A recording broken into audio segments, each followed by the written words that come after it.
Kính chào quý vị khán giả thân mến, đã quay trở lại với kênh Giác Ngộ Đường. Hôm nay, Nhật ký hành trình tập 5 sẽ đưa quý vị đến với một câu chuyện đầy xúc động về một con người, một vị thầy đang sống một cuộc đời giản dị nhưng lại lay động biết bao trái tim, thầy Minh Tuệ.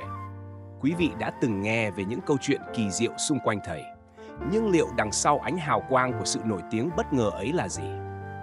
Tập phim này, chúng ta sẽ cùng đi sâu vào những góc khuất sâu kín trong cuộc sống của thầy.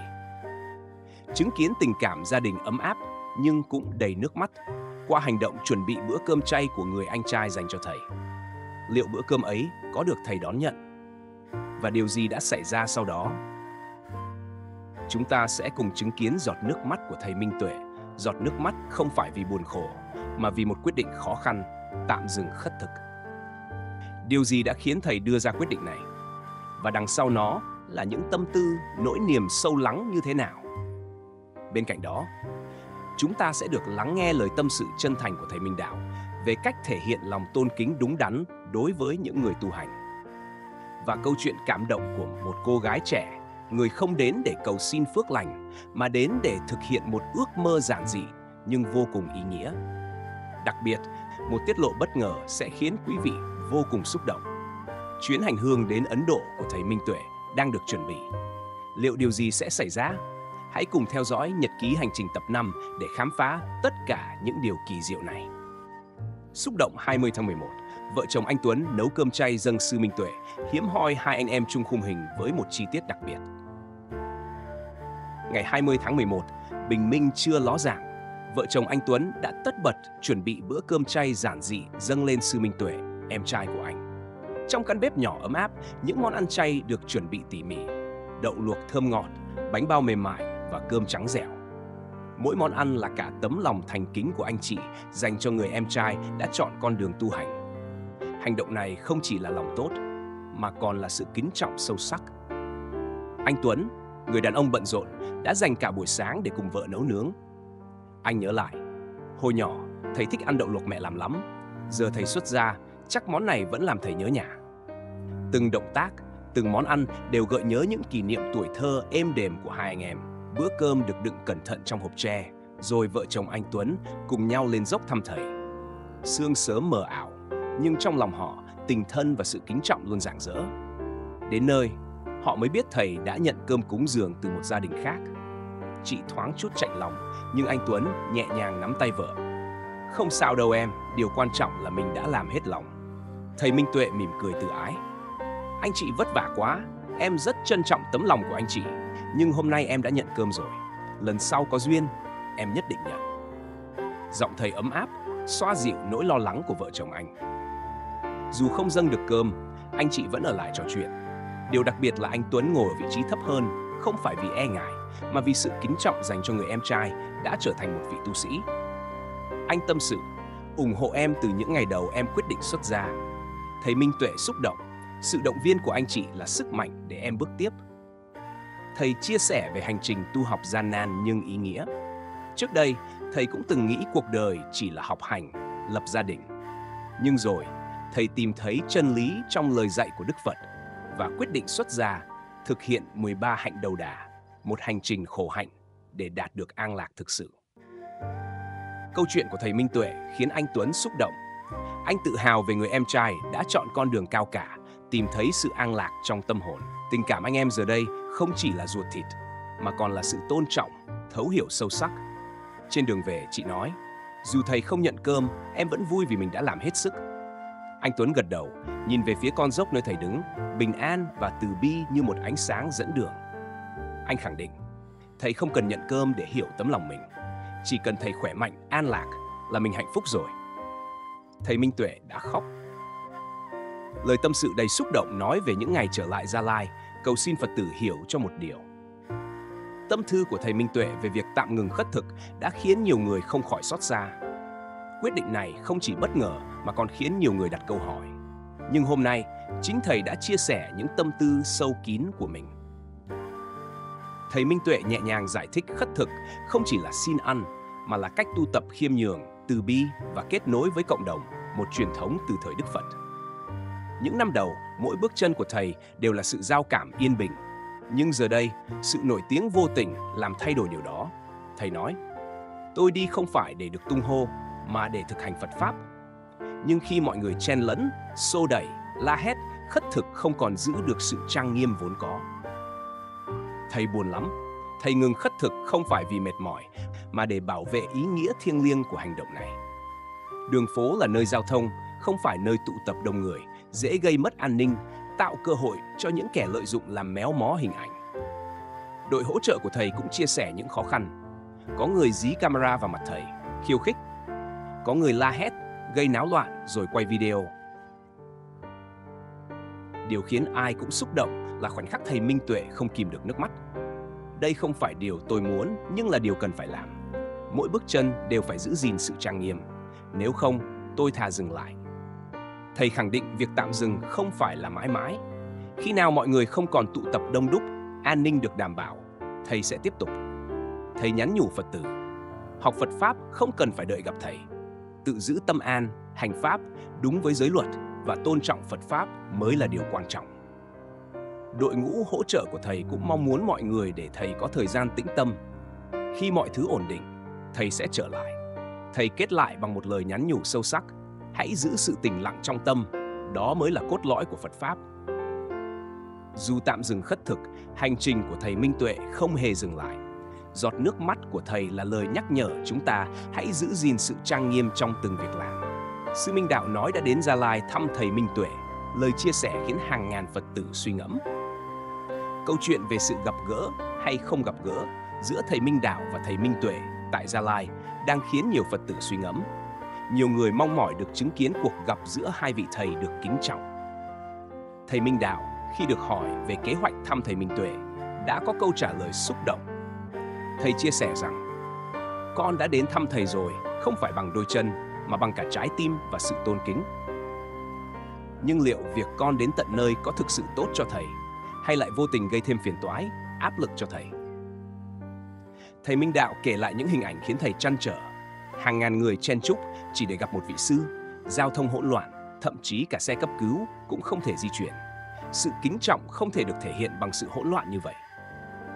Thầy Minh Tuệ, một vị sư sống giản dị, tuân thủ nghiêm ngặt giới luật, cần sự tĩnh lặng để tu tập. Vậy mà, nhiều người lại vây quanh thầy ngay cả khi thầy ăn, ngủ hay cần những khoảnh khắc riêng tư. Thầy Minh Tuệ thậm chí từng phải đi đường vòng để tránh đám đông quá khích.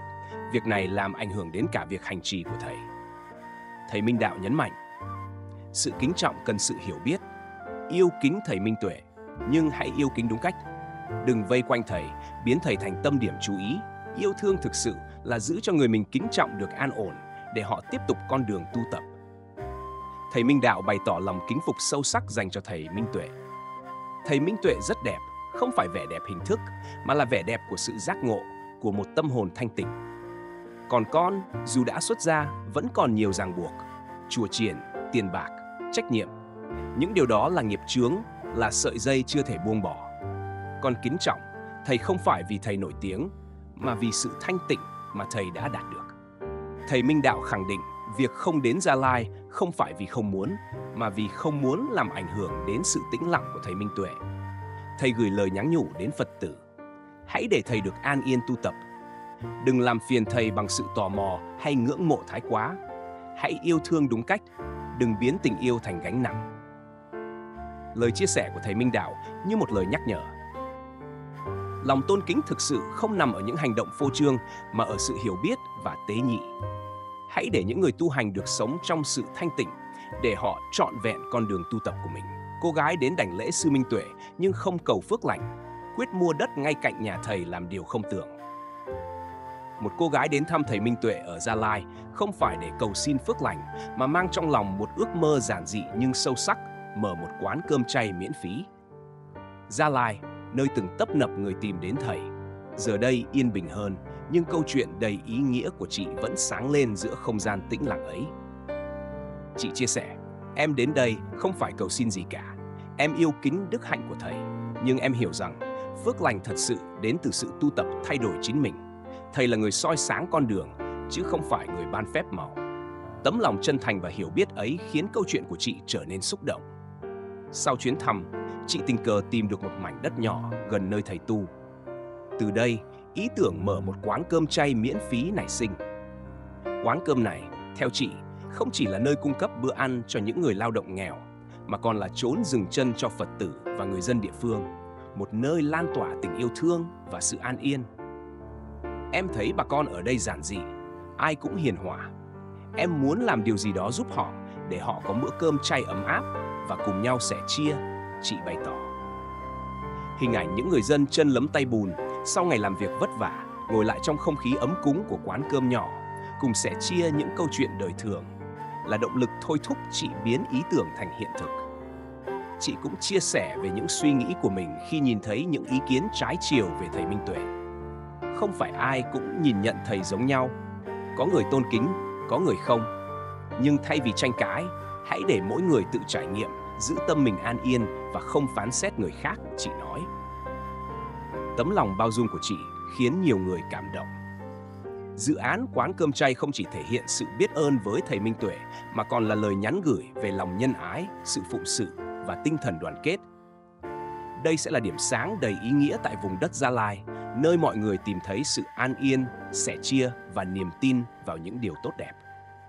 Câu chuyện của chị là minh chứng cho sức mạnh của lòng thiện lành và những giá trị bền vững mà tình người mang lại. Một trụ trì bên Ấn Độ lo từ AZ sư Minh Tuệ tới đất Phật. Cú điện thoại xúc động đã xảy ra, cuộc hội ngộ ba thầy trò không còn xa. Ấn Độ, miền đất Phật linh thiêng, nơi gắn liền với cuộc đời và giáo pháp của Đức Phật, luôn là điểm đến mơ ước của nhiều Phật tử và chư tăng. Những ngày qua, tin tức về việc thầy Minh Tuệ sắp sửa hành hương đến đây đã làm xúc động lòng người. Sư Như Ngộ và Sư Tâm Dũng, nhờ sự trợ duyên của một Phật tử, vừa hoàn thành chuyến chiêm bái tại Ấn Độ. Chuyến đi này không chỉ là một hành trình tâm linh mà còn đánh dấu sự giao thoa đầy ý nghĩa giữa Phật pháp Việt Nam và tinh thần Phật giáo Ấn Độ. Toàn trần tứ em nồng hậu bởi một vị trụ trì đầy tâm huyết. Trong cuộc trò chuyện xúc động, vị trụ trì đã tha thiết nói: "Thầy Minh Tuệ mà đến đây thì không cần lo gì cả, tôi sẽ lo từ A đến Z." Lời nói ấy như một cầu nối tinh thần. Ngay lập tức, Sư Như Ngộ và Sư Tâm Dũng đã liên lạc với thầy Minh Tuệ tại Việt Nam. Dù chi tiết cụ thể chưa được công bố, nhưng những tín hiệu tích cực cho thấy chuyến đi của thầy Minh Tuệ đến Ấn Độ đang rất gần, hứa hẹn một cuộc hội ngộ thiêng liêng của ba thầy trò. Thầy Minh Tuệ từ lâu đã bày tỏ ước nguyện đến đất Phật, chiêm bái những nơi như Bồ Đề Đạo Tràng, nơi Đức Phật thành đạo, hay Lâm Tỳ Ni, nơi Ngài đản sinh. Đặc biệt trong bối cảnh thầy vừa quyết định tạm dừng khất thực để giữ gìn sự trang nghiêm, chuyến hành hương này càng trở nên ý nghĩa. Trong bức tâm thư gần đây, thầy Minh Tuệ chia sẻ rằng việc tạm dừng khất thực không phải là dừng tu tập, mà là để bảo vệ ý nghĩa thiêng liêng của việc này trước những sự hỗn loạn và hiểu nhầm. Thầy nhắn nhủ, khất thực là hành động tu tập trong sự tĩnh lặng, không phải nơi để phô trương hay gây chú ý. Đây cũng là lời nhắc nhở mọi người rằng sự kính trọng với Phật Pháp cần đi đôi với hiểu biết và sự an hòa. Chuyến hành hương sắp tới, nếu thành hiện thực, sẽ là bước ngoặt lớn trong hành trình tu tập của thầy Minh Tuệ. Đây không chỉ là niềm vui riêng của thầy, mà còn là niềm tự hào và nguồn cảm hứng lớn lao cho hàng ngàn Phật tử. Họ mong mỏi rằng, qua chuyến đi này, thầy sẽ có thêm nhiều trải nghiệm sâu sắc, từ đó lan tỏa sự an lạc và tinh thần giác ngộ đến muôn người. Bất ngờ, người cha thay đổi kỳ diệu sau lần gặp gỡ định mệnh với Sư Minh Tuệ, rùng mình khi không kể thầy cũng biết hết. Câu chuyện của gia đình chị Mai thật sự lay động lòng người. Trước đây, người cha, ông Tâm, là một người đàn ông cộc cằn, lạnh nhạt với gia đình. Những bữa cơm nhà không phải là thời gian sum họp, mà là nỗi ám ảnh của người vợ và các con. Chị Mai nhớ lại, bố tôi rất hay cáu gắt, mẹ tôi chỉ biết khóc. Tôi cứ nghĩ cả đời này, gia đình mình chẳng bao giờ có bữa cơm trọn vẹn. Rồi một ngày, ông Tâm tình cờ gặp thầy Minh Tuệ và thầy Minh Tạng trên đường. Ông mời hai thầy uống nước, nhưng thầy Minh Tuệ từ chối và nói: "Anh hãy cố gắng tu tập tâm tín, buông bỏ tham sân si. Khi anh buông được những thứ ấy, hạnh phúc sẽ đến với anh và gia đình." Câu nói tưởng chừng đơn giản ấy lại khiến ông Tâm rùng mình. Thầy Minh Tuệ chẳng hề biết gì về ông, nhưng dường như đã nhìn thấu tâm can ông. Ông Tâm kể lại, khoảnh khắc ấy tôi không thể nào quên. Thầy nói xong, tôi chỉ biết cúi đầu im lặng. Từ đó, ông Tâm thay đổi. Sự thay đổi đến chậm rãi nhưng đủ để gia đình nhận ra. Ông không còn cáu gắt, những bữa cơm gia đình dần trở nên ấm áp. Chị Mai xúc động chia sẻ: ngày trước bố chỉ ăn rồi đi, chẳng bao giờ trò chuyện. Giờ thì bố hỏi han từng người, cả lời xin lỗi với mẹ. Tôi biết mình sai rồi, cả đời bà chịu khổ vì tôi, giờ tôi muốn bù đắp. Lời xin lỗi ấy khiến mẹ chị bật khóc. Đó là lần đầu tiên bà thấy ông thừa nhận sai lầm. Ông Tâm bắt đầu tìm hiểu về Phật Pháp, về những lời dạy của thầy Minh Tuệ. Ông tâm sự, thầy không chỉ nói về đạo lý, mà còn giúp tôi hiểu hạnh phúc gia đình mới là điều quan trọng nhất. Nếu không có thầy, tôi nghĩ mình sẽ mãi là người cha tệ bạc. Nhờ sự thay đổi của người cha, không khí gia đình chị Mai trở nên tươi sáng, hạnh phúc. Những bữa cơm không còn là nỗi sợ hãi, mà là những khoảnh khắc thiêng liêng gắn kết mọi người. Mẹ chị Mai nghẹn ngào: tôi chưa từng nghĩ ông ấy sẽ thay đổi như vậy. Cảm ơn trời đất đã đưa ông ấy gặp thầy Minh Tuệ.